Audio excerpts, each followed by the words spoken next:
Hola, hola, diríamos que hola desde la mar. Ya te voy a contar por qué. Este programa que tiene predilección por los aniversarios redondos y este servidor además tiene predilección por los autos, por los aviones, por todo lo que se mueve. Y también a tu amigo Pepe Forte también le gustan los barcos, los navíos famosos, tanto los liners de pasajeros como los navíos de guerra, y así conjugando esto último que te acabo de comentar. Como estamos, señores, estamos en el año 2022, pues bingo, este es el año que se cumplen 90 años del inicio de la construcción del que se considera el barco de pasajeros más bello fabricado jamás, y también lamentablemente 80 años de su final, y ese barco, señores, fue el Normandie. Así que, por tanto, ya comienzo presentándote el tema que tenemos aquí hoy en el Ático de Pepe. Este programa está dedicado a la historia de Normandie.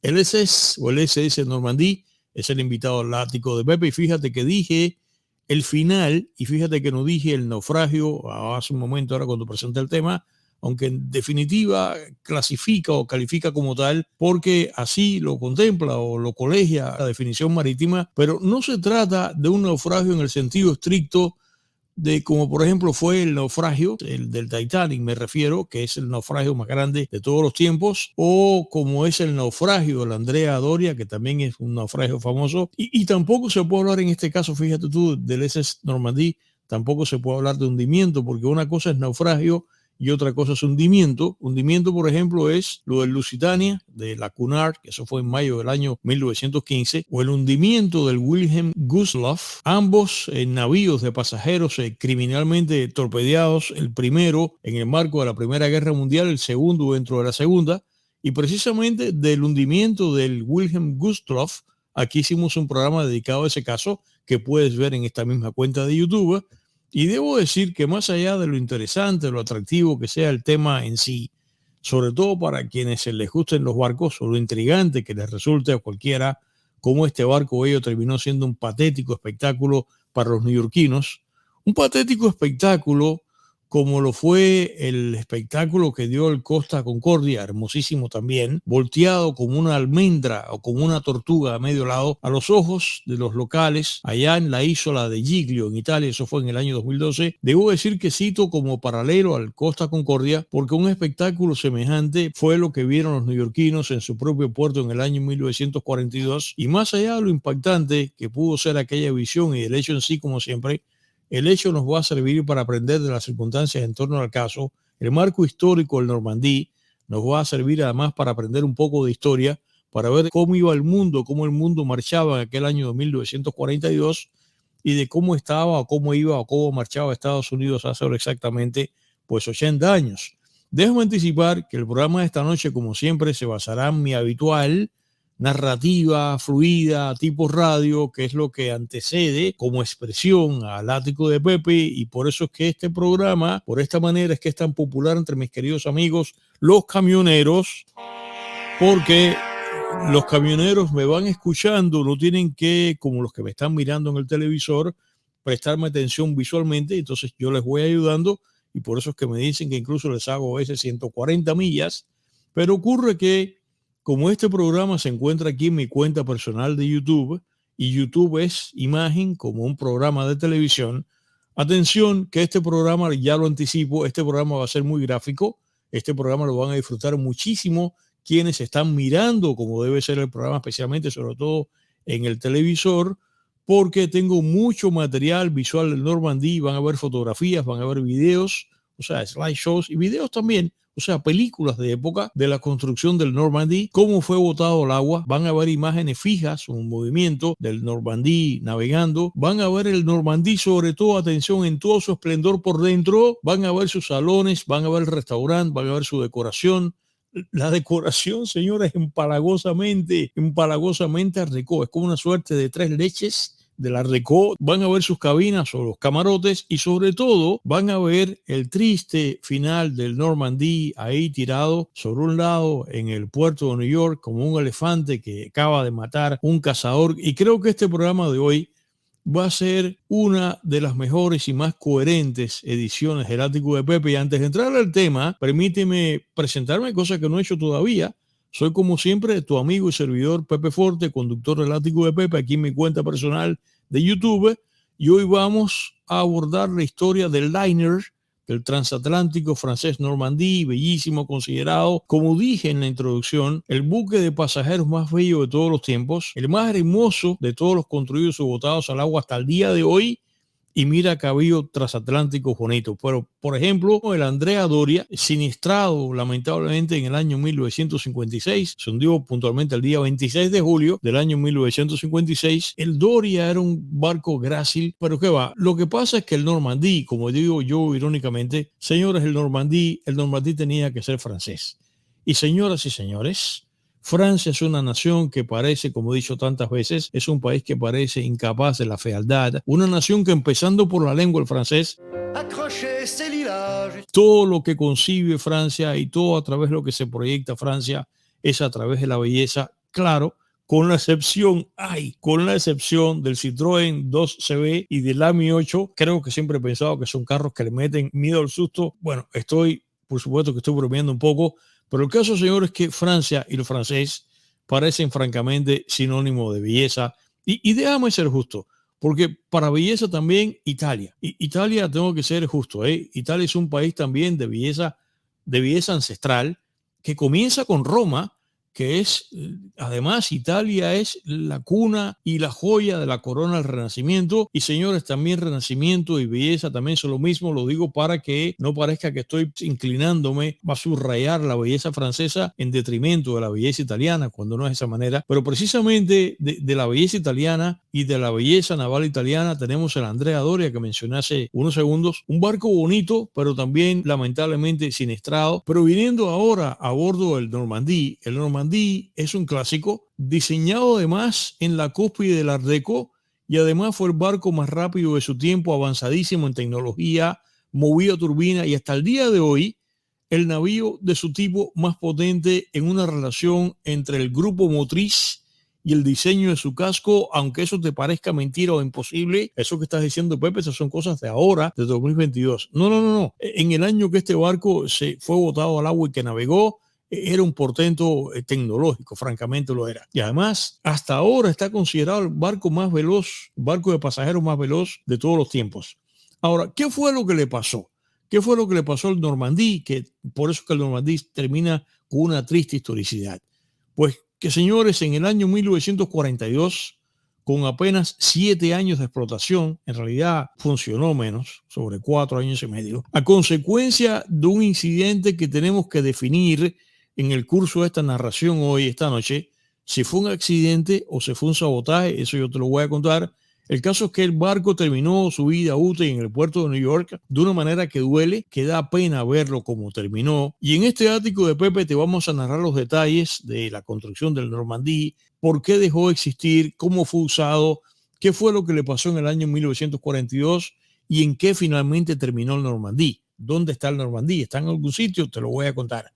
Para que entiendas el penoso final del Normandie, primero hay que empezar por el principio. Y el Normandie lo que hizo fue que terminó escorado, es decir, totalmente volteado sobre su banda de babor, o sea, la banda de la izquierda, totalmente irrecuperable. Un barco que tal vez en ese momento le quedaban por delante por lo menos otros 30 años más de uso. Las fotografías de cómo terminó el Normandie, como ves, francamente dan ganas de llorar. Y los amantes de los barcos, los amantes de la ingeniería naval y de la belleza, creen que se trató de una pérdida estilística con magnitud de tragedia estética, aunque afortunadamente, como consuelo, sin la pérdida humana a gran escala que reportaron el Lusitania, que reportaron el Titanic, que reportaron el Gustave o el Empress of Ireland, que por cierto ese es otro naufragio del que pretendo hablarte en una de estas noches y que es relativamente desconocido, que lamentablemente, aunque tú no lo creas, reportó una cantidad de muertos casi igual a la Titanic en números absolutos, pero que proporcionalmente respecto de la cantidad de pasajeros que tenía a bordo y los muertos fue peor que el Titanic. Pero la pérdida física del Normandie, por suerte, no arrojó el alto saldo de muertes de estos colosos de la tragedia marítima, pero en ese aspecto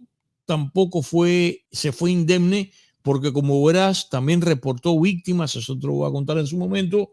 Y ya sabes que, como suelo decir, para mí, una muerte no es inferior en el dolor que representa a la muerte de 100 personas. Ahora, déjame comenzar por decirte que lo que te voy a referir aquí, basado en mi lectura de uno de los primeros libros que me compré aquí en Estados Unidos en el año 1993, eso va a ser la razón a través de la cual va a ser mi fuente fundamental para poder hacer esta historia contigo. Y ese libro lo tengo aquí. Ese libro me lo compré en el año 1993, que yo lo compré en la época que yo estaba trabajando en RexArt. Tiene muchísimas fotografías, pero como tú ves, este libro es un libro muy bueno, un libro que me ha servido justamente para basarme en la narración hoy del Normandí.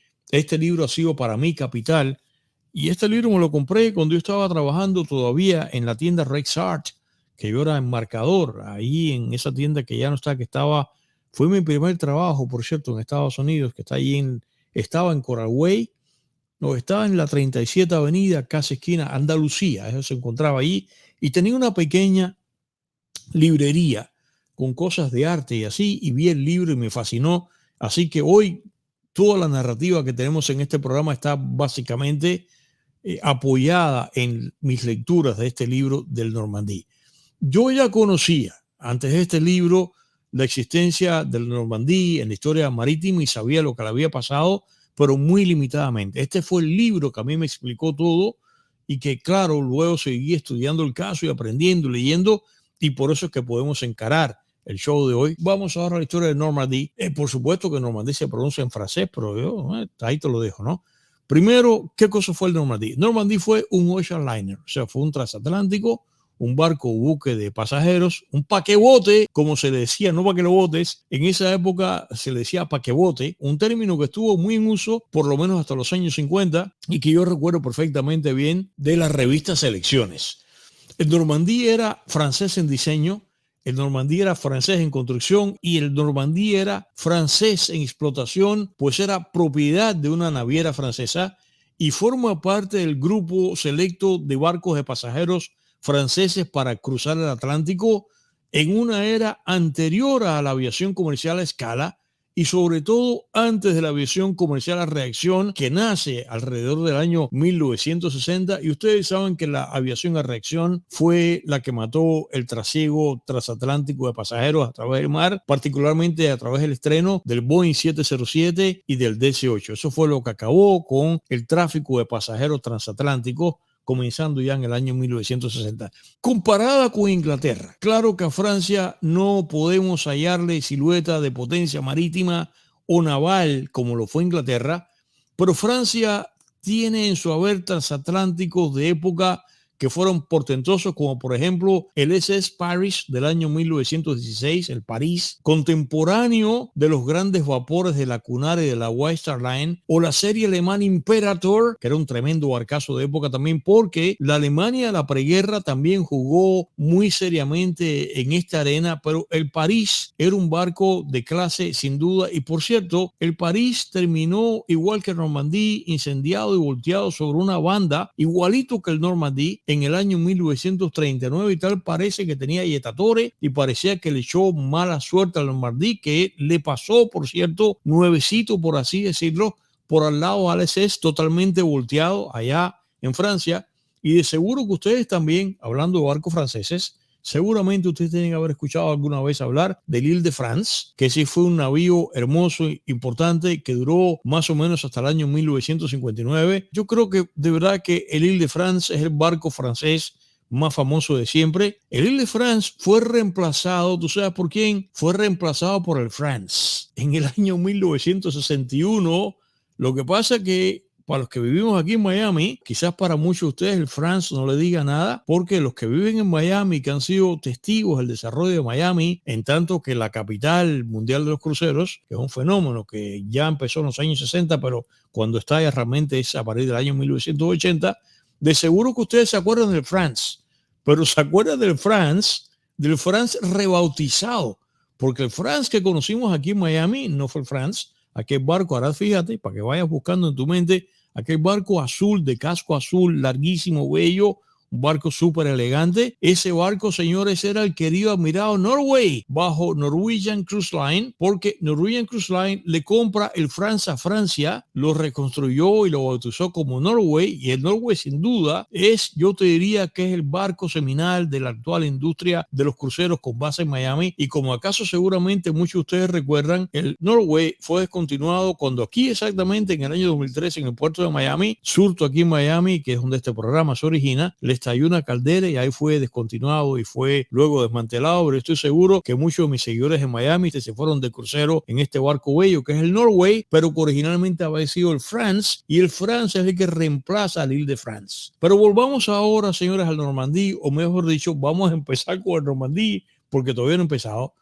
El Normandí fue construido en los célebres astilleros de Saint-Nazaire, donde se han fabricado o botado al agua no solamente estos cruceros franceses que he mencionado, sino que se han fabricado barcos para otros clientes, para otras líneas ajenas a Francia.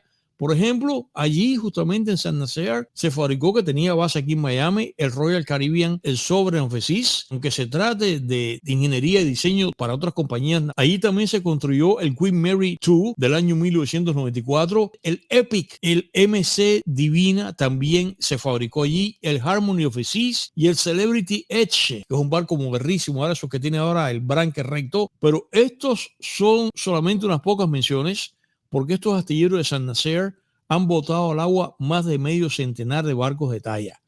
El Normandí fue diseñado por la empresa francesa Sociedad Anónima de Chantiers de Penhot, cuyo proyecto comenzó sin nombre el 26 de enero del año 1931, y su propósito era competir con el Oceanic de la White Star Line, que es la misma compañía naviera del Titanic, y eso ocurrió después del crash del año 29, que sin embargo no afectó a Francia. Normandí significa en francés Normandía. Y hubo otro Normandí a finales del siglo XIX, ya que a las navieras les gusta repetir los nombres de los barcos. Sin embargo, se llamaba la Normandie, o sea, la Normandía. Este se llama Normandie, pero aquel se llamaba la Normandie. Y a partir del año 1910 había habido otro barco llamado así Normandie, pero era para una naviera británica, y fue torpedeado por un U-boat alemán en el año 1918 en el marco de la Primera Guerra Mundial en el Canal de la Mancha. Pero este Normandí que estamos hablando, este Normandí es un encargo de la naviera francesa, que es la Compañía General Transatlántica, o CGT, por sus siglas en francés, y este barco es por eso que navega bajo la etiqueta de CGT. Los orígenes del propósito del Normandí ya respondían a las nuevas circunstancias del año 30 o de la década de los 30. Como sabemos, durante las dos primeras décadas del siglo XX, esto es interesante, eso es que yo voy haciendo este programa para que vayamos aprendiendo de historia. Los barcos transatlánticos de pasajeros servían más que de transporte intercontinental de pasajeros, servían más en esta época antes de los años 30 como los llamados vapores de la migración desde Europa hacia América, aunque claro, por supuesto, con mucho más acento hacia Estados Unidos. Por ejemplo, los mismos Titanic y el Olympic de la White Star Line, o el Lusitania y el Mauritania de la Cunard, eran barcos que estaban divididos en tres clases, en que la clase de primera transportaba a gente rica que viajaba por asueto o que viajaba por negocio. Esos barcos, a pesar de eso, lo que más traían eran inmigrantes que en el caso de Estados Unidos se venían a establecer en New York, pasajeros mayormente de Irlanda. En ese momento Irlanda era un país muy pobre, pasajeros de Francia, pasajeros de Italia, pasajeros de Inglaterra también, pero básicamente sobre todo pasajeros de Irlanda y de Francia. Es la razón por la cual el Titanic, ustedes recuerdan que sale de Southampton, para en Queenstown y para en Cherburgo. O sea, trae pasajeros de Inglaterra, trae pasajeros de Irlanda y trae pasajeros de Francia. Y lo mismo en este panorama de los llamados vapores de la migración. Eso pasaba con el Barbanera, este barco español de la naviera Pinillos, el cual se le llama el naufragio cubano, porque en el año 1919 llegó a Santiago de Cuba, pero camino a La Habana, a donde nunca llegó, desapareció en el misterio en el año 19 a consecuencia de un ciclón, tema que yo abordé aquí en el ático de Pepe en la radio, y entrevistamos en ese momento al investigador español que lo buceó Y también está en esa nómina, ¿tú sabes quién? Mira, este que está aquí, te voy a mostrar ahora. Mira, el Marqués de Comillas. Este es un vino que a mí me encantaba, que me gustaba muchísimo. Por cierto, he dejado de verlo. Pero el Marqués de Comillas es este vapor de la migración que, por cierto, visitaba La Habana. Y este barco es el que mencionan muchísimo, sobre todo Rudecindo Caldeiro y Escoviña, este personaje simpaticísimo del sketch de Tres Patines, menciona mucho el Marqués de Comillas.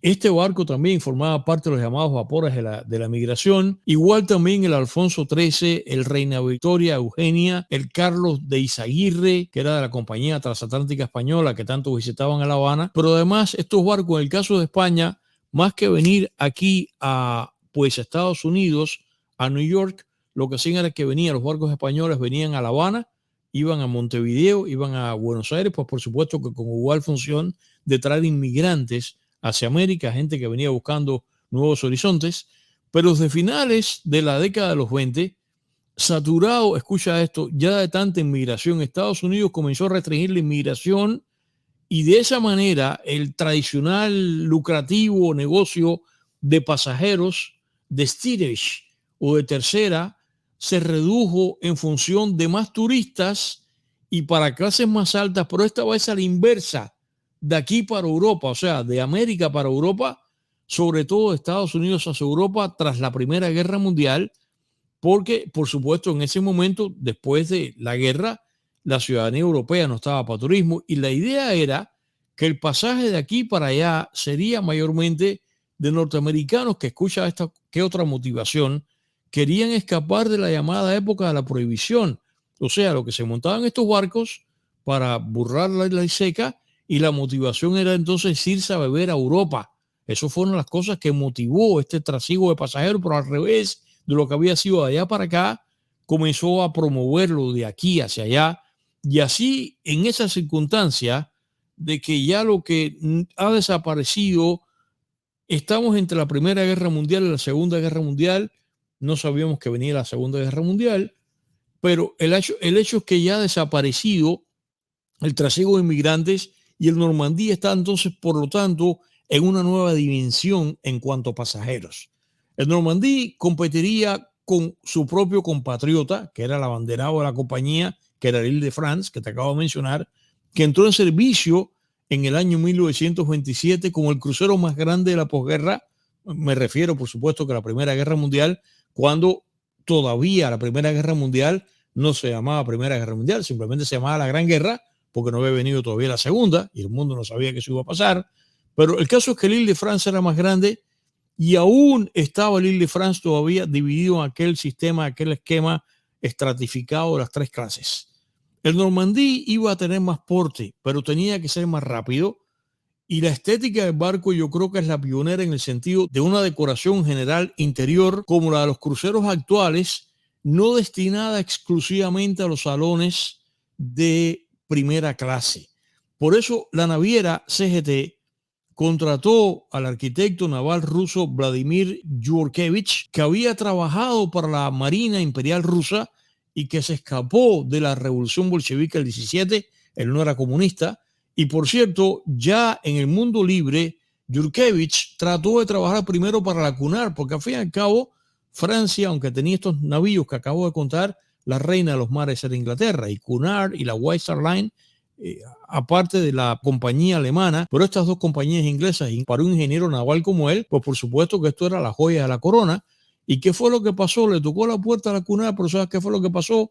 La firma inglesa, conservadora como toda cosa inglesa, le pareció que Yurkevich era muy radical conceptualmente, que era muy adelantado, que estaba muy moderno, y le dijeron, no estamos interesados en tu servicio. Sin embargo, los franceses, siempre avant-garde, sí lo contrataron. Por eso es que Normandía tuvo la llamada proa de bulbo, que era una novedad para la época, que es una protuberancia ovoide en la quilla por debajo de la línea de flotación, porque se había comprobado que esa forma era más eficiente hidrodinámicamente y que favorecía el curso de las corrientes bajo el agua en torno al casco del agua y claro, que por supuesto que eso tuvo un impacto positivo en la ulterior velocidad del Normandía. Pero el diseño estilístico del Normandía, esta es la parte, esto de Yurkevich, es la parte puramente ingeniería naval.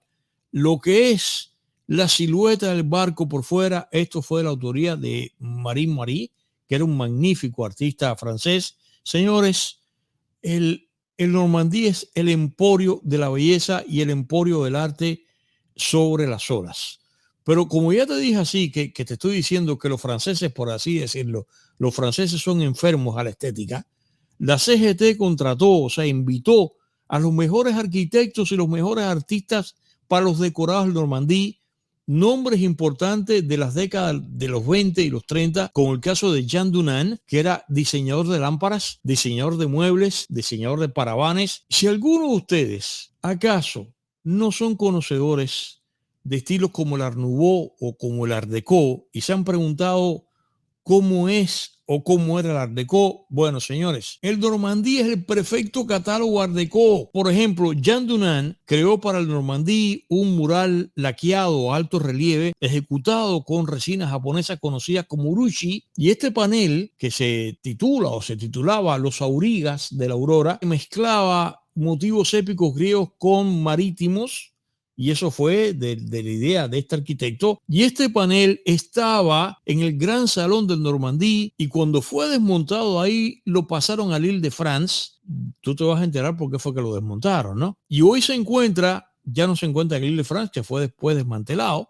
Se encuentra en el Carnegie Museum of Art de Pensilvania. Fíjate, es una pieza importante. Y por otra parte, el arquitecto Roger Henry, autor del edificio de la Embajada Francesa en Belgrado y de los jardines de Trocadero, ahí frente a la Torre Eiffel, creó y decoró los más importantes salones del Normandí. Esto fue otra figura importante que invitaron esta compañía para que diseñara para el Normandí. Y la otra que fue muy importante fue Émile Jacques Roullman, uno de los maestros insignes del Art Deco, que se expresó sobre todo Roullman en mobiliario de ese estilo. Muebles que son tan reconocibles, los muebles Art Deco, aunque tú los mires por debajo, tú dices, eso es una butaca Art Deco, sin remedio.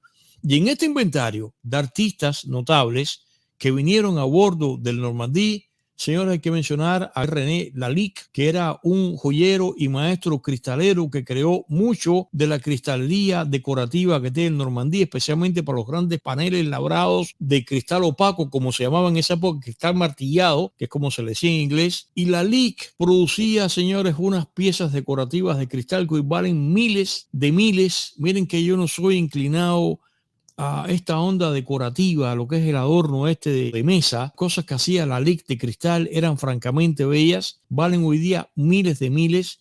Y curiosamente, Lalique hizo en cristal, te digo esto de Lalique por el hecho de la relación con el automóvil, porque señores, Lalique producía, aparte de estas piezas decorativas de cristal, Lalique hacía el ornamento del capó, o sea, el buchón, o como le llaman en Cuba ahora, que le dicen la mona, que es la figurilla esa que remata o remataba en el pasado la punta del capó de los autos. Pero además la naviera la CGT no solamente contrató a estos maestros artesanos, sino que también contrató, aquí viene el otro, que esto también para mí es lo máximo, a diseñadores gráficos del momento para la campaña publicitaria.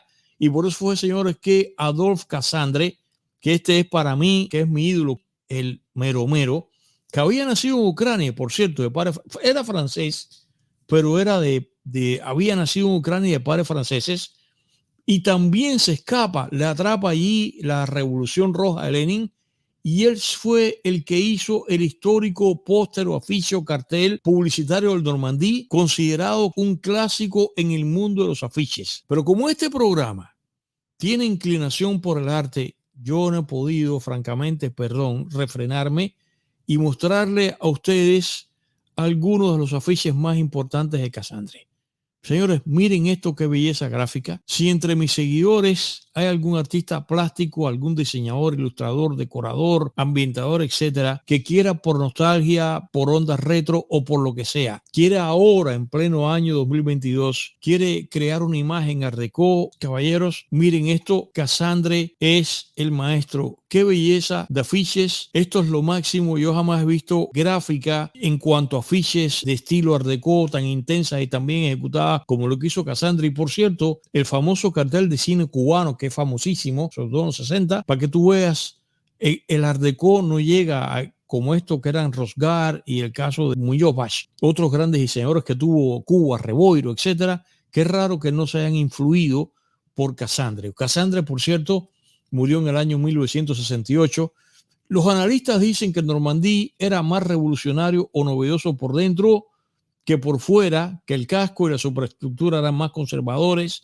Yo no sé, a mí realmente me parece tan moderno para su momento, por dentro como por fuera, y yo creo que este barco, si hubiese llegado a los años 60, por lo menos a la primera mitad de esta época, yo creo que todavía este barco no habría envejecido por fuera. Yo creo que habría sido un barco bonito todavía, por lo menos en los años 60, o sea que no habría envejecido, que no habría parecido pues anticuado. Había mucho orgullo nacional en la edificación de Normandí. Se decidió que fuese francés desde las hélices hasta el humo de las chimeneas. El diseño fue francés, los componentes y los materiales fueron franceses, la ejecución fue francesa, los astilleros fueron franceses. Sin embargo, no todo pudo ser ejecutado de mano francesa, sino que verás que vino además algunos componentes o vinieron algunos componentes nada menos que de Checoslovaquia. Ahora en su momento lo vamos a ver. Y ahora la prensa fue un poco severa con el proyecto cuando se enteró que la CGT solicitó, esto fue un barco caro, solicitó un subsidio al gobierno. El barco terminó costando, señores, 60 millones de francos, que era una cifra monstruosa para la época, y gran parte del dinero lo puso el gobierno francés. Nunca antes un barco, ni francés ni nada, había costado tanto como costó el Normandí. Por cierto, el nombre código del proyecto fue Transant Sexto o T6, porque primero el barco no se iba a llamar Normandía. El barco se iba a llamar primero Paul Doumer, que era el nombre del presidente francés recientemente asesinado, el día 7 de mayo del año 1931, a través de magnicidio. Un terrorista ruso lo mató. Otros nombres de personalidades incluso vivas en el momento se barajaron. Por ejemplo, Lindbergh se pensó para celebrar la valentía, la temeridad de Charles Lindbergh en su vuelo intrépido entre New York y París en el año 27, hacía poco. Se pensó manejar a Lindbergh a través del barco, pero no se desechó el nombre. También se pensó ponerle Marie Chevalier, y entre otros nombres de grandeza francesa estuvieron Napoleón, Juana de Arco, pero fueron desechados. Después se pensó en la Bella France, pero finalmente el nombre definitivo, el Normandí, fue revelado el día 18 de octubre del año 1932. ¿Y qué te parece si ahora nos vamos a uno de los slideshows que tengo preparados para ti, que en lo que consiste es en la construcción del Normandí? El Normandí, para el tamaño que tenía, se hizo o se construyó bastante rápido. La construcción comenzó el día 26 de enero del año 31 y fue botado al agua el día 29 de octubre del 32. Claro que una vez a flote, aquí viene ahora a terminar todo lo demás, que es lo que se llama la hora muerta, el castillo de cubierta, o sea, acabar de terminar la parte habitable del barco, todo lo cual concluyó en la primavera del año 1935, y por eso el primer viaje lo hizo el 29 de mayo de ese año. Algunas fuentes señalan que el barco pudo estar listo ya en el año 34, pero que sus trabajos se ralentizaron un poco para darle tiempo, un poquito más de tiempo, a la recuperación económica de Estados Unidos tras el crack del 29. Vamos a darle chance que Estados Unidos se levante un poco para empezar a llevar pasajeros para allá. Cuando el barco empezó a ser ensayado, en las primeras pruebas de marinería ya se vio que las ventajas de la proa de bulbo que había diseñado Yurkevich eran realmente probadas. Escuchen bien, quienes saben o comprenden de la significación de la velocidad de un barco.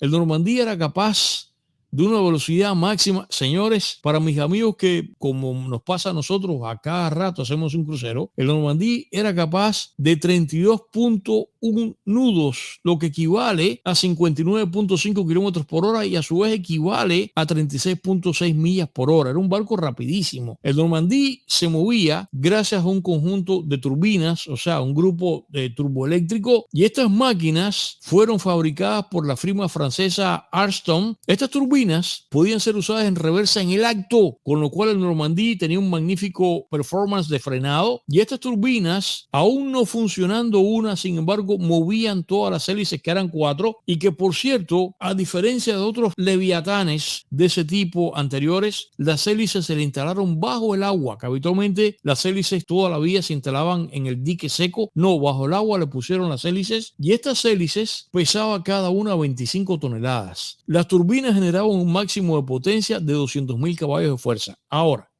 respecto a las turbinas, aparece entusiásticamente en muchas referencias online que el Normandie moderno equipado de turbinas estaba carente de las vibraciones típicas de los barcos de esa época. No es verdad. A máxima velocidad el Normandie vibraba. En la primera travesía, algunas de las cabinas o los camarotes de la clase turista, las que estaban hacia la parte baja y hacia atrás en la popa del barco, vibraban tanto que dicen que se hacía totalmente imposible dormir. En la temporada de otoño del 35, quejándose los pasajeros de esta situación, Normandie fue puesto en el dique seco para solucionar el asunto, y el problema luego fue corregido cuando reemplazaron las propelas de las 3 aspas por propelas de 4 paletas. Y también se le hicieron unos cambios en la estructura interna que ayudaron muchísimo a disipar la mortificante vibración que tenía el Normandie, que dicen que era intolerable, no en la primera clase, pero sí en los camarotes de tercera. Del mismo módulo de potencia, te puedo decir que también estaba integrado por firmas no francesas. Por ejemplo, las calderas eran marca Scotch y el generador de emergencia era una planta diésel de la firma alemana MAN, la que hace estos camiones que todo el mundo ve rodar en Europa. Y cuando Normandie hizo su primera travesía, el primer día logró agotar 744 millas náuticas, que fue un récord mundial, a 29.76 nudos, aunque después aceleró, y el Normandie terminó promediando en esa travesía inaugural, señores, 29.98 nudos. En este viaje inaugural ya logró el récord de travesía rápida al reducir el tiempo de su puerto original de Le Havre, que es donde él partía en Francia, a New York, a solamente 4.14 días. Esto es rapidísimo, señores, un viaje entre Europa y Estados Unidos en barco, esto es de cohete. Pero en el primer viaje de vuelta de New York a Europa, lo cual ocurrió el día 6 de junio, tras 3 días de estadía en New York, de turnover, que como se dice, el Normandía llegó a Southampton en solamente 4 días, 3 horas y 28 minutos, porque es claro, el aire, o sea que el jet stream ayuda con las corrientes hacia allá, y promedió una velocidad, señores, de 30.31 nudos promedio, porque tú sabes, promedio significa que hay velocidad más alta que esa, ¿ok?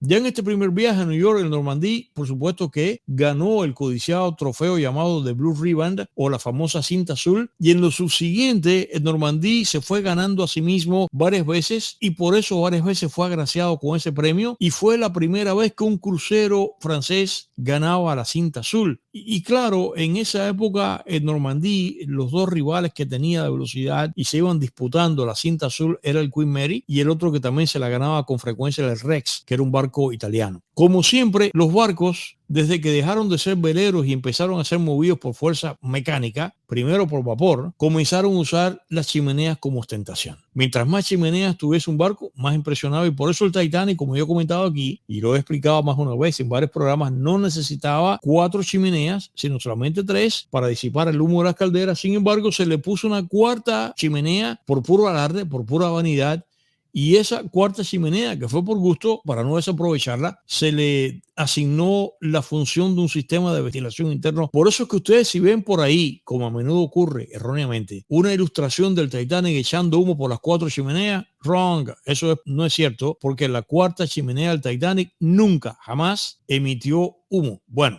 igual, el Normandie no necesitaba 3 chimeneas, que fue lo que le pusieron. El Normandie necesitaba solamente 2, pero luego, por eso mismo, por estética, por vanidad, por hacer el barco más no sé qué, le agregaron una 3ª chimenea, con lo cual le hicieron igual que el Titanic, pero en el caso del Titanic, que era un sistema de ventilación, ya aquí con el Normandie hay aire acondicionado. Entonces, ¿qué fue la función que se le entregó a la 3ª chimenea del Normandie? Pues ahí se ubicó el primer barco de pasajeros con restaurante con aire acondicionado, y el aparato aire acondicionado se metió ahí en la tercera chimenea. Y esta fotografía que estás mirando muestra a esta chimenea a la cual se le dotó aplicarle, o sea, ubicarle dentro el aire acondicionado. Hablando de aire acondicionado, el Normandie fue el primer transatlántico que puso sobre las olas un salón completo con aire acondicionado cuando le da aire acondicionado al restaurante.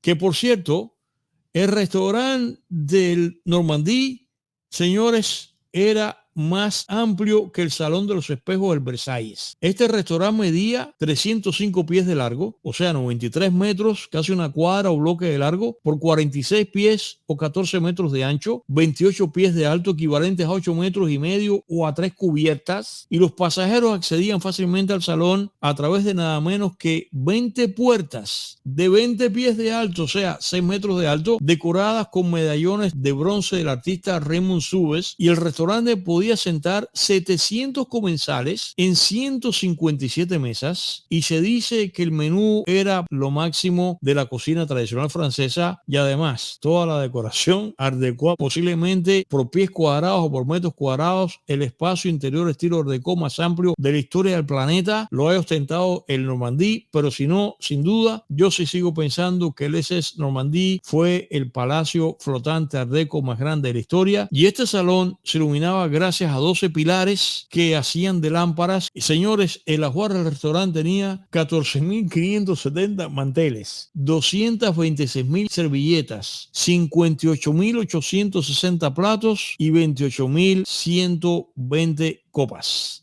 Este innovador sistema de aire acondicionado también alimentaba el teatro, que era un teatro cine que se convertía y que tenía lunetas para 380 personas, tenía una gran amplitud, no tenía columnas. Otros teatros de otros barcos de otra época, por razones estructurales, tenían columnas. No, esto era una maravilla, y así esta doble función que se convertía de teatro a cine. Pero señores, el Normandie tenía además otras amenidades, como la piscina o la alberca interior, y porque por supuesto que tengo seguidores de otros sitios que quizás la palabra piscina no les diga nada. Lo que les dice es la palabra alberca. Tengo también para ti un slideshow de la piscina. Esto es una época en la cual los barcos estos, aunque algunos tenían, y este también lo tenía, una piscina afuera, pero lo que tenían era básicamente la piscina adentro, bajo techo. ¿Por qué razón? Porque hay que recordar que estos barcos básicamente lo que hacían era la travesía del Atlántico Norte, a diferencia de los cruceros estos de turismo del Caribe, que aún en el año entero funcionan bajo temperaturas tropicales, y por eso es que tenemos las piscinas de cubierta al sol, que eso es lo que quiere todo el mundo. Pero estos barcos de travesía regular del Atlántico Norte tenían la piscina dentro por razones de temperatura. Esta piscina tenía 80 pies de largo, era toda azulejo y tenía una profundidad gradual, y la piscina además tenía aledaño, como acabas de ver ahora en las fotografías, un bar que disfrutaban sobre todo los caballeros y al cual se podía llegar además en traje de baño. El Normandie también tenía un espacio muy atractivo llamado The Winter Garden, o sea, el jardín del invierno, decorado forestalmente. A pesar de que era una jungla tropical, le habían puesto The Winter Garden, decorado con plantas y flores vivas. No había plástico en esa época para decoración, quiero decir,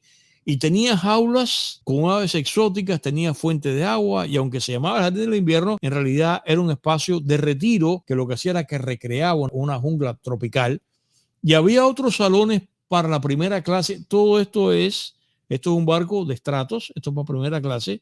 Había otros salones para la primera clase y la clase turista, como por ejemplo el salón de estar principal que tenía la cristalería Dupas y la mayor alfombra y gobelino o tapiz de la afamada casa Aubusson, que también hizo la tapicería, algunas butacas de la famosa silla Rothschild que estaban como parte del mobiliario del barco. Además tenía una sauna y tenía un salón para degustar habanos decorado con motivos egipcios. Yo quiero que tú veas también un conjunto de fotografías, un slideshow del interior del barco que es francamente espectacular, con todo este gran acento art déco, y este salón para fumar que tenía motivos egipcios, que era un fumoir, o sea, era el salón para fumar diseñado por Bowens & Expert, a diferencia de los salones así en transatlánticos que habían sido reservados hasta hacía poco, ese tipo de salón solamente para caballeros. Como para entonces ya las damas fumaban, se procuró incluir incluso que la tapicería de las sillas fuesen de camello o las llamadas pieles de Marruecos, que son curtidas en la famosa tenería de Fez, porque esas pieles, se dicen que la llamada piel de Marruecos, la piel de camello, no retienen el olor al humo, que después tan mortificante, se queda atrapado ahí. Al Normandí, señores, no le podía faltar una fina biblioteca con muchos libros para disfrutar de silencio, una buena lectura. Y en la otra esquina de esto, pues el Normandí tenía un gimnasio, como ya los barcos hacía rato, el Titanic también tenía un gimnasio, y ya esto era una cosa que era una costumbre. Tenía un gimnasio espectacular, tanto para damas como para caballeros, no los mezclaban. Tenía para, mira tú, para matar el ocio, tenía para entretenimiento, tenía un tiro al blanco, tenía también una barbería y una peluquería espectacular. Por supuesto que esto era todo esto para la clase de primera. Y también tenía un salón para que los niños jugaran, un salón que incluso el salón ese para niños tenía hasta un retablo para entretenerlos con títeres. Y tú sabes también qué cosa tenía. Tenía un quirófano, tenía un salón de operaciones bastante completo para si se producían emergencias en los 4 días de travesía. Y los pasajeros adinerados que llevaban sus mascotas no tenían de qué preocuparse, porque el barco tenía además también un magnífico sistema, sobre todo perros caros, los dejaba aquí, estaban perfectamente bien atendidos. Este barco, señores, fue una maravilla. En cuanto a tecnología, el Normandí también fue dotado con una precoz y acaso elemental versión de radar para evitar colisiones. Y respecto de las partes ajenas, como te anticipé, el timón lo fabricó Skoda, sí, la famosa firma automotriz checoslovaca, la misma que hacía los autobuses Skoda que rodaron en Cuba. Y todavía tengo que mencionarte un par de cosas que también fueron de factura no francesa. El Normandí, ahora, si tú quieres ver las características típicas del Normandí. Normandí tenía una eslora a lo largo de 1029 pies, con 4 pulgadas, para los que son amantes del sistema métrico decimal, 313.6 metros de largo, o sea, se refiere a 3 cuadras o 3 bloques de largo, una manga o ancho de 119 pies con 5 pulgadas, lo cual equivale a 36.2 metros, un calado de 37 pies, o sea, 11.2 metros, y el tonelaje era, este es un barco grande, este es un barco que tenía 82.799, redondeando, 83.000 toneladas de desplazamiento, lo cual lo hacía equivalente al Queen Mary y al Queen Elizabeth en ese momento. Este es un barco de porte comparado con los grandes navíos británicos del momento. El Normandí tenía 11 cubiertas, tenía 2 elevadores, y la cubierta exterior principal tenía hacia la proa una inclinación de 10 grados, lo cual le daba una impresión de velocidad, de dinamismo. En las bodegas podía llevar hasta 100 automóviles, y en capacidad, entre tripulantes y pasajeros que este barco podía llevar, se dividía en 848 pasajeros de primera clase, 665 de segunda y 458 de tercera, y una tripulación de 1.355. Y el Normandí se usó en la construcción del barco, se usó un récord de 12 millones de remaches, aunque también contempló un barco moderno, soldaduras eléctricas. El casco se dividía en 11 compartimientos estancos consistentes en gabinetes ejecutados por otra firma ajena, la firma Siemens. A diferencia de los ingleses o los franceses o los mismos italianos, el Normandí no tuvo lo que se llamaba sister ship, o sea, una embarcación gemela. Se estaba fraguando otro, pero finalmente no fraguó. De manera que este barco, a pesar de esta capacidad total de pasajeros, que era sobre 1.900 y tantos pasajeros, sin embargo, en esta época en que el Normandí funcionó, rara vez rebasó el 60% de la ocupación. O sea, el barco nunca estuvo lleno, lo cual para la época,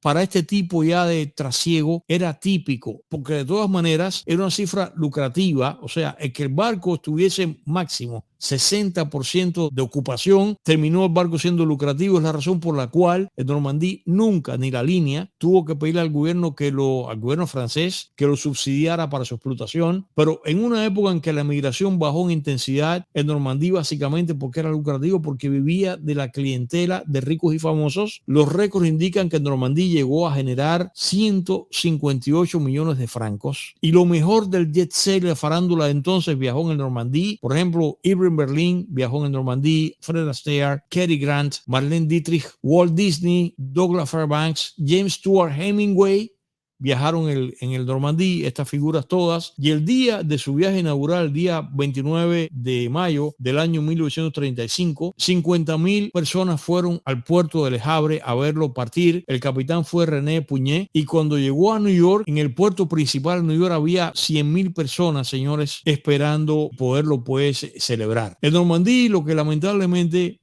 lamentablemente el Normandí tuvo una vida efectiva corta de apenas 4 años y medio, pues el 28 de agosto del año 39, tras arribar a New York al agotar su travesía número 139, con la agudización de la situación política de Alemania nazi que estaba en plena expansión en Europa, por razones de seguridad se decidió que el barco no regresase a Europa. La decisión fue sabia. El día viernes 1 de septiembre del 39, lo que se considera históricamente como el inicio de la Segunda Guerra Mundial. Por eso fue que el Normandí fue embargado, fue intervenido circunstancialmente y temporalmente por el gobierno de los Estados Unidos con motivo de la guerra, y lamentablemente pues el día 14 de junio del año 1940 Hitler tomó París, y el 22 de junio del año 1941 Hitler lanza la Operación Barbarroja, que consistió en agredir a la Unión Soviética de Stalin, y el día 7 de diciembre del 41 Japón ataca a Estados Unidos en Pearl Harbor. Así las cosas, el Normandí quedó retenido en New York. Ahora, antes de continuar ahí de cuál es lo que le pasa exactamente al Normandí, quiero también destacar dos cosas que son importantes a nivel de estética y a nivel de confort y de lujo que tenía el Normandí. Los salones interiores del Normandí, como te cuento, el Normandí francamente era una suerte de orgía art déco. Del Normandí no haberle pasado, que es lo que te voy a contar ahora, lo que le pasó, de haber llegado quizás a los años 60, posiblemente la decoración art déco, que para entonces ya se había vuelto vieja, yo apuesto que la habrían removido, lo cual habría sido un crimen. Pero de no haber sido así, ahora que uno ve las cosas retrospectivamente retro y uno le da el valor que le da al art déco, yo nunca fui muy de art déco, debo decir la pura verdad, aún en mis años en San Alejandro, que lo conocemos como estilo. A veces me gusta más el art nouveau que el art déco. El art déco llega el momento que, como dije ahorita, empalaga, y creo que lo puedes ver ahí, pero yo creo realmente que no ha habido palacio sobre las olas, no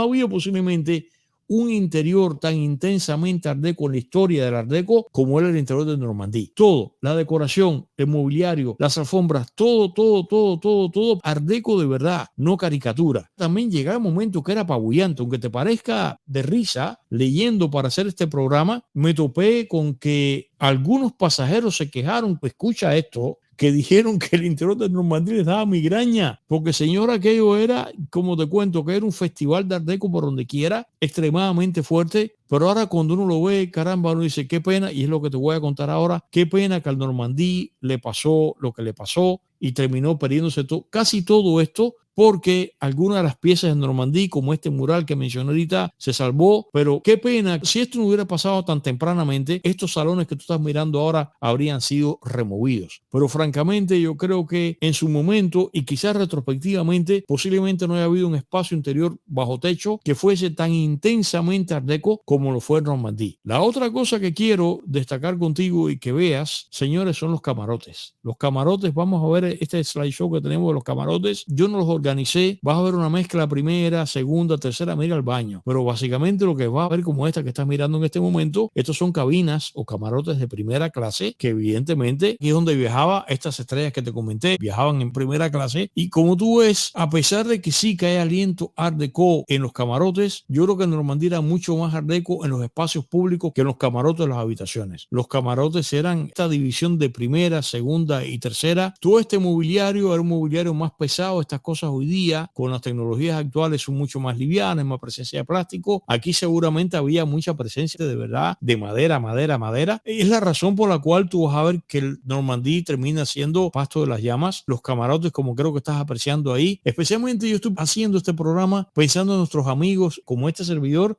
que de cuando en cuando viajamos en cruceros para hacer la comparación con las cabinas actuales. Tenemos esta otra fotografía de una cabina de tercera con literas para que tú veas la diferencia de tercera con primera, pero esto básicamente es lo que ilustra cómo era el Normandí por dentro, para que hagas una comparación del presente con el pasado. Ahora bien, el Normandí, ¿qué fue lo que le pasó? Como te conté, el Normandí, por razones de seguridad, que está la guerra andando, decide Estados Unidos, si este barco lo mandamos de vuelta para Francia, este barco va a terminar en manos de Hitler. Y por otro lado, ya comienza la guerra, y ¿qué es lo que pasa?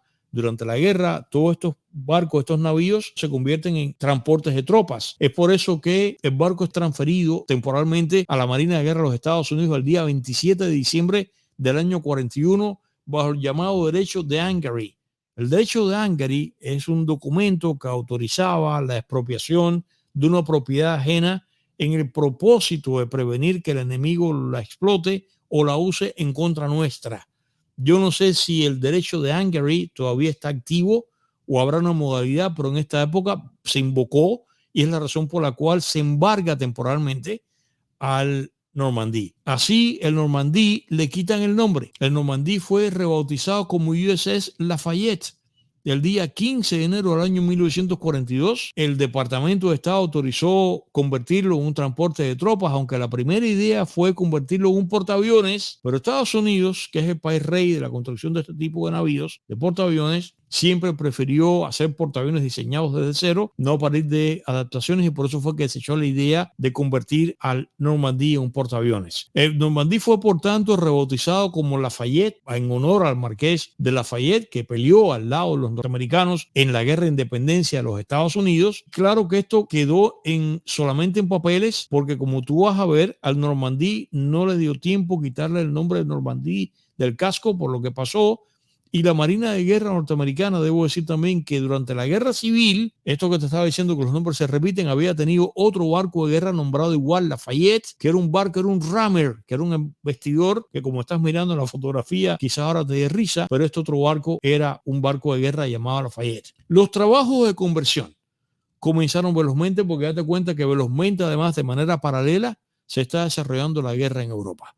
Para el 9 de febrero, el barco estaba casi totalmente listo para ser usado como navío de tropas y como tal zarparía bajo bandera norteamericana el día 14 de febrero del año 1942, cosa que no llegó a vía de ellos, como tú vas a ver. El Normandí normalmente cuando llegaba de Europa anclaba en la terminal de la calle 50 del West en New York, que había sido, por cierto, la terminal ampliada 200 pies para cogerlo, como pasa aquí en Miami, que cada vez que viene un barco más grande, pues se amplía donde llega al edificio donde va a anclar. Después de ser suspendido por razones de seguridad en el puerto de New York, fue transferido al espigón número 88, que fue donde el Normandí se incendió. La tripulación fue reducida a un mínimo de 200 miembros. Se ubicaron 60 agentes uniformados de guardia a bordo del barco y en los alrededores a nivel de protección, porque ya está la guerra.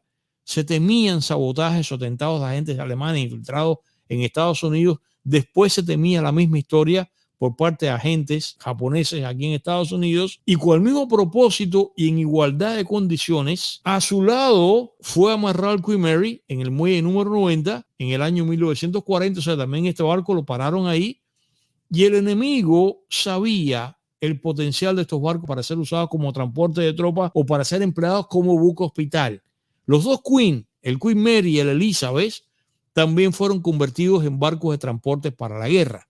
De manera que los trabajos de conversión fueron ejecutados por los trabajadores de una compañía de nombre Robin Dry Dock and Repair, que tenían que remover todas las piezas art déco del barco. El trabajo era lento porque como había que desmontar con el cuidado típico que lleva desmontar una galería de arte, porque este barco era como si fuese una suerte de galería sobre las olas, por esa razón fue que los trabajos comenzaron a andar lentamente, a pesar de lo cual, de que están desmontando el barco, no hay reportes ninguno que durante el desmantelamiento se hubiese roto ni una sola de las piezas art déco valiosas que tenía el barco, ni siquiera de cristalería, ni siquiera las lámparas. Inicialmente se le dio un marco de tiempo de 90 días, pero de pronto el Departamento de Estado, viendo cómo estaba poniéndose el escenario europeo, exigió que el barco estuviese listo en menos de un mes. Y esto es lo que los analistas creen que fue lo que causó lo que causó. En el momento en que pasó lo que pasó, el barco que ya lo estaban trabajando, la única cosa que el barco ya tenía adelantado era el camuflaje. O sea, desde la Primera Guerra Mundial, por ejemplo, el Olympic de la White Star Line, que era la nave gemela del Titanic, terminó siendo usada como transporte de tropas durante la Primera Guerra Mundial y se le hacía esto que se llama camuflaje. Estamos hablando de una época en que no hay los medios visuales que hay ahora. Se le pintaban de camuflaje. De manera que cuando el barco está a la distancia y se aparece un submarino y termina con los binoculares, eso en la distancia por la perspectiva atmosférica confunde al enemigo y por eso se pintaban de esta manera loquísima. Y ya la única cosa que tenía adelantada a nivel de camuflaje el Normandí eran las chimeneas, cosa que puedes ver. Pero además el que estaba al lado, que es el Queen Mary, ya estaba todo pintado de gris para comenzar a asumir el camuflaje. Ahora, ¿qué fue lo que pasó? Vamos a venir a qué cosa fue lo que pasó, pero fue que lamentablemente el Normandí termina sus días tristemente como los termina. Como todo se estaba haciendo tan rápidamente, porque todo venía un ritmo normal, de pronto el departamento de Estado dijo, no, el barco tiene que estar listo. ¿Qué fue lo que pasó? Empezaron a apresurar el trabajo de desmantelamiento del barco y a la vez el desmontaje de las cosas que tenía el barco y además el avituallamiento de carga, se estaban haciendo ambas cosas a la vez. Y ocurrió que sobre las 2:30 de la tarde del 9 de febrero del año 1942, a ser un aniversario redondo este año, un operador con un soplete acetileno de nombre Clement Derrick se le escapó una chispa y la chispa fue a parar a una pila de salvavidas, una pila, que estaban colocados en el salón de primera clase, así que tú estabas mirando ahorita ahí ya el barco estaba, tú sabes, todo desmantelado. ¿Y qué fue lo que pasó? Estos salvavidas, en una época en que no había la tecnología incombustible que hay ahora, estos salvavidas incluso estaban hechos con una madera especial y al momento esa chispa, si es ahora no pasa nada, al momento esa chispa ¡fua!, inflamó los salvavidas. Y en esta época que te digo que no existía la tecnología de hoy de que los interiores de los barcos, los cruceros, las decoraciones y todo, se basan en materiales inflamables o de materiales que retardan el fuego en caso que no puedan ser incombustibles. En el caso de Normandí, con todos estos elementos que estaba, que el barco era el emporio art déco del planeta, lleno de barnices y de pinturas y de cosas así, todo esto prendía fácilmente y como estas cosas todavía muchas no habían sido removidas, de pronto el foco inicial del fuego con esta chispa del soplete, de pronto el fuego se expandió rápidamente por el interior del barco. En realidad, el barco tenía un sistema eficiente de protección de incendios, pero como estaban removiendo todo el barco, ese sistema lo habían desconectado y el sistema de bombas automático había sido también desactivado. Se da la alarma de que el barco tiene fuego, el fuego comienza a crecer, a progresar, llaman al departamento de bomberos de New York rápidamente. Cuando entonces llegan, ¿qué es lo que pasa? Cuando llega el departamento de bomberos, había incompatibilidad por el sistema métrico y había sistema de incompatibilidad entre las mangueras del departamento de fuego de New York y, por ejemplo, las entradas para las mangueras del barco. Las mangueras eran más grandes, no cabían, y eso fue un problema tremendo. El caso, señores, que 15 minutos después de desatado el incendio, que es el mismo tiempo que le tomó a los bomberos llegar ahí, en ese periodo de 15 minutos, los trabajadores que estaban adentro estaban tratando de apagar el fuego inútilmente de manera manual, o sea, trayendo, baldes de agua de manera manual. Por otro lado, como el barco estaba casi todo abierto en las cubiertas superiores porque estaban trabajando en New York, y estamos hablando de febrero, estaba soplando por la banda de babor, estaba soplando un viento que contribuyó a que estas llamas llevarlas a otros puntos del salón. Y el caso fue, señores, que en dos palabras, un abrir y cerrar de ojos, el fuego se había expandido a varias cubiertas. En cuestión de media hora, ya el Normandí estaba incendiado una gran parte y ya se trataba no solamente un foco de fuego como había empezado, sino que el barco estaba definitivamente incendiado. El Normandí se prende todo, no quedó más remedio que los camiones bombas que estaban en el espigón y los barcos apagafuegos que llegaron. Como no hay conexión para esto, aplacar el incendio de una manera mejor estructurada, fue métele agua y métele agua y métele agua, empezar a lanzar chorros de agua desesperada e indiscriminadamente de Normandí. Y el caso es que a las 3:30 de la tarde ya el Normandí estaba profusamente incendiado y los bomberos no hacían otra cosa que seguir bombeando agua por el lado de babor, o sea, por el lado izquierdo, que es donde el fuego estaba más concentrado. Y además el barco estaba pegado al otro lado. Y echaron tanta agua que de pronto notaron cuánta agua habrán echado, que el barco, ¿qué pasó? El barco empezó a escorar, empezó a inclinarse hacia la banda de babor, que es la banda izquierda. Ocurre que Vladimir Yurkevich, el ingeniero naval que viajaba, que como era ingeniero, en este viaje había estado también allí. ¿Qué es lo que pasa? Le agarra el embargo del barco y él no puede regresar a París. Estando allí, en cuanto se entera que su barco querido está incendiado, sale corriendo, se aparece en el puerto y cuando llega allí, se encuentra con que las autoridades no lo dejan pasar. Y Yurkevich lo que le pide a las autoridades, déjenme pasar, yo soy el ingeniero, yo sé lo que tengo que hacer aquí. Y él lo que quería era abrir un grupo, él conoce su barco, un grupo de válvulas de ventanas que estaban en la parte baja del barco para que entrase, en vez de estos chorros de agua de un solo lado indiscriminadamente, para que entrase agua por la parte de abajo del barco. Y eso lo que hiciera fue que en vez de inclinar el barco se estabilizara y qué hacer, que el barco entonces fondeara, o sea, el barco bajara en peso por debajo de la línea de flotación y se quedase apoyado sobre el fondo del Hudson, se quedase derechito ahí. Pero ¿qué fue lo que pasó? Cuando llegó allí el almirante de la Marina, que es el, ya recordemos que el barco ya no es la compañía francesa, ya el barco es propiedad de la Marina de Guerra Americana. El que estaba allí era un tolete y le dijo, no, tú no vas a pasar. Entonces, no le deja pasar. Él le dice, por lo menos hagan lo que estoy diciendo. Este señor no lo dejó pasar y lo que hicieron fue echando agua y agua y agua. Y el caso fue que agua y métele agua, el barco siguió escorando, escorando, escorando. Y para las 6 de la tarde el fuego había sido de verdad casi totalmente apagado y los bomberos empezaron a reducir la operación, pero ya había entrado más de 6.000 toneladas de agua al barco. Y no solamente ya el de las mangueras, sino que ya había entrado el agua que tampoco Yurkevich quería que entrara, que era entrar agua por las cubiertas más arriba, y se metió el agua ahí y por tanto ya el barco tenía una escora que ya era casi, bueno, como fue, irrecuperable. Y a las 8 de la noche el Normandí ya registraba una escora de más de 20 grados, a pesar de que hicieron esfuerzos del otro lado por contrarrestar el desbalance. Pero ya era evidente que la escora del Normandí era irrecuperable y que en cualquier momento el barco iba a hacer lo que terminó fatalmente haciendo, que era volteándose sobre totalmente con una vuelta de campana sobre la banda de babor. Y sin duda, eso fue lo que pasó. El almirante de la Marina, de apellido Andrews, que era un tipo que tenía una cabeza al cornoque, que era un incompetente, que le dice a no deja pasar a Yurkevich, que habría resuelto la situación, y dándose cuenta ya, él es marino, ya se da cuenta que el barco se va a voltear y que esto es, o sea, el efecto moral del Normandí, ese barco bello, que además va a usar la Marina como transporte de tropas, totalmente escorado, como un elefante muerto. Este tipo se da cuenta que la culpa es de él y lo que hace es que manda a sacar a toda la prensa y manda a sacar a la gente.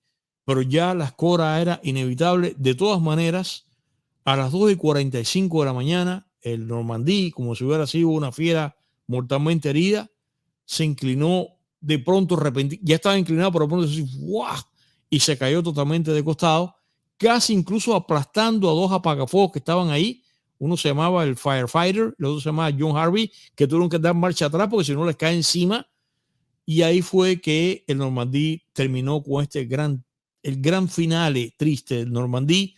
Pero además, como este señor manda, dándose cuenta de esto, manda a sacar prensa, había cámaras, no había video, pero seguramente había cámaras de cine, manda a sacar a todo el mundo, pero hubo un fotógrafo que se quedó, por fortuna, y gracias a ese fotógrafo que tenemos esta secuencia de fotografías still, en que se ve el Normandí ya súper escorado y finalmente casi totalmente ya sobre el agua, y finalmente el Normandí totalmente acostado sobre la banda de babor, y eso fue a las 3:45 de la mañana. El Normandí quedó totalmente de lado con una escora de 79 grados, apoyado sobre el fondo del Hudson, y en la operación de apagar el fuego, murió el bombero Frank Trentacosta, que tenía 36 años, bombero de Brooklyn, unos 95 miembros del servicio de guardacostas y marinos del Navy y tripulación del Normandí que estaban allí, 38, este es el conteo puntual, 38 bomberos y 153 civiles, que siempre hay gente que se dispone a auxiliar, tuvieron que ser hospitalizados por una variedad de lesiones que fueron golpes, quemaduras, contusiones,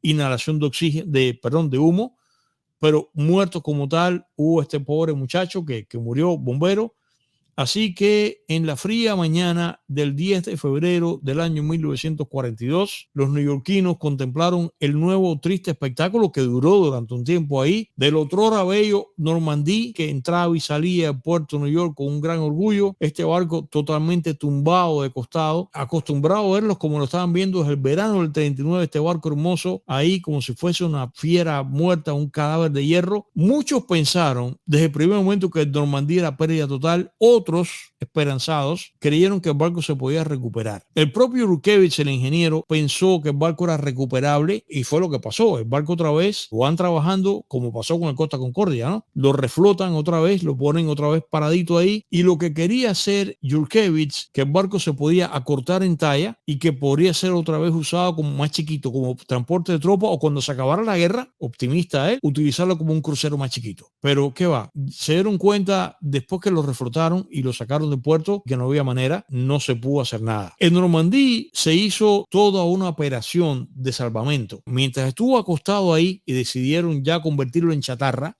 que fue en lo que terminó triste final por un barco tan hermoso, que terminó en uso sobre 7 años y en navegación explotado como tal sobre 4 años nada más. En Normandí se hizo una operación de salvamento en que le fueron quitando todo para, como se hizo con el Costa Concordia, para poderlo traer de vuelta. Le fueron quitando chimeneas, le fueron quitando cosas hasta que finalmente lograron pararlo otra vez, ponerlo derecho. Ya por supuesto que era un espectáculo patético, aquel barco sin gran parte de la obra muerta. Finalmente terminaron dejándolo solamente como una plataforma, o sea, el casco y nada de lo de arriba. Todo eso desapareció. De verdad que deprimente un barco tan hermoso como ese. Cuando tú comparas esa fotografía con la fotografía original de Normandí cuando estaba navegando, y de verdad que da ganas de llorar. Por supuesto que vinieron audiencias, vino una investigación para depurar responsabilidades, y claro que estando en guerra, sabiéndose que en Normandía era un magnífico transporte para tropas, se corrió la voz. Era lógico pensar que había sido un sabotaje enemigo por parte de los alemanes, por parte de los japoneses. Todavía hoy hay historiadores que creen que sí, pero que para la moral beligerante era mejor decir que fue un accidente, tapar la bola, pero realmente fue lo que determinó la audiencia congresional conducida por un representante del Congreso, un congresista demócrata de Virginia, Patrick Drury, que terminó concluyendo que las causas del final de Normandí que no fue sabotaje, sino que fue, esto fue lo que puntualizó el informe, descuido, violaciones de los códigos, falta de coordinación durante el incendio y una mala planificación de la conversión del buque de civil a militar. Esos fueron los factores que hicieron que Normandí terminase de la manera que terminó, naciendo primero con la chispa del soplete de este trabajador que estaba ahí pues desmantelando el barco. Los miembros de la mafia, esto es una cosa hasta cómica si te pones a ver, dijeron que la mafia es la que había sido la autora, que sí, que era un sabotaje, que era de parte de la mafia, porque en ese momento la mafia estaba tratando de que el mafioso Anastasio estaba tratando de sacar de prisión a Lucky Luciano, y ellos controlaban las uniones de los trabajadores del puerto. Incendiaron el barco para presionar para que Anastasio, para que sacaran a Lucky Luciano de la cárcel, pero no, eso no, la mafia no fue. 12 días después de este triste gran finale de Normandí, fue que empezó esta operación de salvamento del buque, que se hizo cortando primero las chimeneas y con los buzos trabajando en la parte sumergida del barco para extraer el agua y hacerlo otra vez regresar de vuelta a la verticalidad. El casco, ya inutilizado, permaneció bajo la jurisdicción de la Marina hasta el final, hasta que se destinó el desmantelamiento final cuando vieron que el barco era totalmente irrecuperable. Se vio incluso que la maquinaria también había quedado totalmente arruinado. Bueno, el casco del barco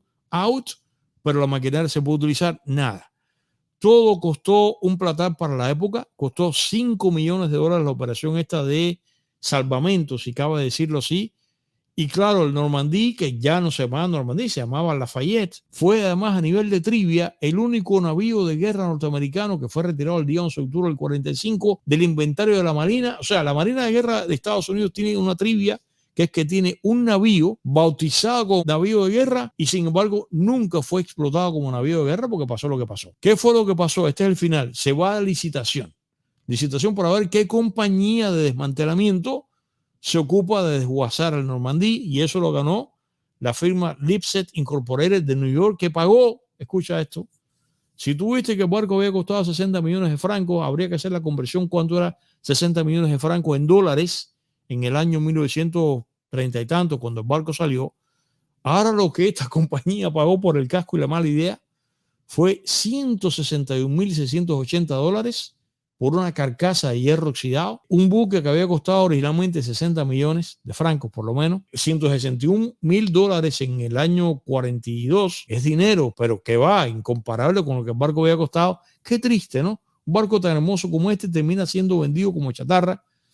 Una vez que quedó a flote, y que quedó, como te digo, solamente que quedó el casco y la buena idea del barco, esta compañía Lipset le pintó el nombre en el costado del barco, lo sacó al espigón 88 y fue arrastrado por remolcadores que lo llevaron al cementerio de Newark, donde finalmente fue desarmado y vendido como hierro viejo, como chatarra, hasta el último remache, lo cual ya para el día 31 de diciembre del año 1948, lamentablemente de Normandía no había quedado ni una lata de sardina. Este video de esta operación a mí realmente me da la impresión que como si fuese el entierro, el funeral, de esta imagen de este barco cruzando frente a New York, como este casco todo así negro, oxidado, sin la parte de arriba, después que ese mismo casco entró en vida, animado por sus propios motores llenos de vida, con sus chimeneas rojas echando humo, entrando en el puerto de New York con inmigrantes o turistas felices, con gente rica, y de pronto verlo de esta manera, de verdad que da ganas de llorar.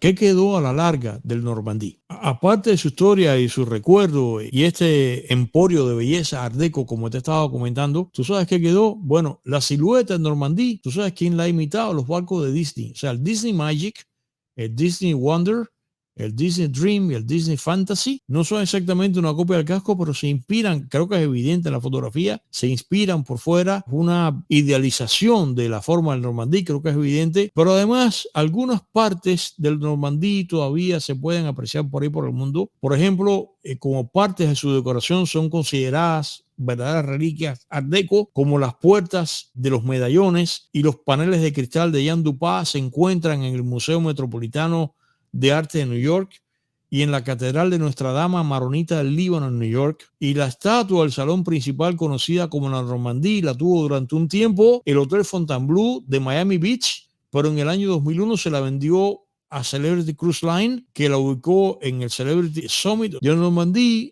Acaso no sea tan célebre como lo son o lo han sido otros grandes liners de su época, pero sin duda se trata de un barco de hitos, como hemos visto durante este programa. Entre ellos, con el Île-de-France, puso a Francia en el mapa de la competencia por el Atlántico, cosa de la que eran sobre todo los reyes, los ingleses y en parte los alemanes, y posiblemente a los interesados en este tipo de historia, lo que tenemos que terminar concluyendo que posiblemente no haya existido un vector de un movimiento artístico en particular, como es en este caso el Art Deco, como lo fue el Normandía, el Art Deco. Posiblemente no haya habido un vector de ningún movimiento artístico en particular, como lo fue el Normandía del Art Deco. Eso yo creo que es lo que básicamente nos trae a la memoria este recuerdo del Normandía después de haber tenido esta vida breve y haber sido, creo yo que sí, que tiene que haber sido uno de los barcos, si en no caso el barco más bello fabricado jamás, que muchos expertos sí lo dicen, por lo menos sí fue uno de los barcos más hermosos que tuvimos en esta época en la cual el trasiego de pasajeros transatlánticos antes de la época de los jets se hacía, señores, sobre las olas.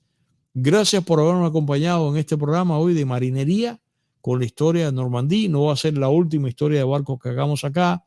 Esto es una historia que lleva tiempo acariciando hacerla por el hecho de que se trata de aniversario redondo, 1932, 1942, 2022. Este programa que es el Ático de Pepe. Si te gustó este tema, por favor, suscríbete a esta página siempre presionando la campanilla para que te alerte cuando estemos en vivo, lo cual ocurre en este programa de lunes a jueves a las 8 de la noche, y para que te alerte cuando estamos subiendo algún material. Dale like, que es muy importante, y también compártelo. Por ejemplo, tiene que haber una variedad de, sobre todo, Facebooks en varios idiomas del mundo, en inglés, en español, en francés, dedicados a este barco ellos, más además a la actividad esta naviera de pasajeros de una época, pero seguramente que tiene que haber websites y tiene que haber sobre todo plataformas sociales digitales dedicadas al Normandía. Copia el URL de este programa, ponlo ahí y así todos nos vamos auxiliando. Así que nada, señores, gracias por la sintonía. Este show, el show de Pepe Forte, el Storyteller de YouTube, te dice, bueno, pues gracias por haberme acompañado y tendremos pues otro tema nuevamente. Muchas gracias y bye bye.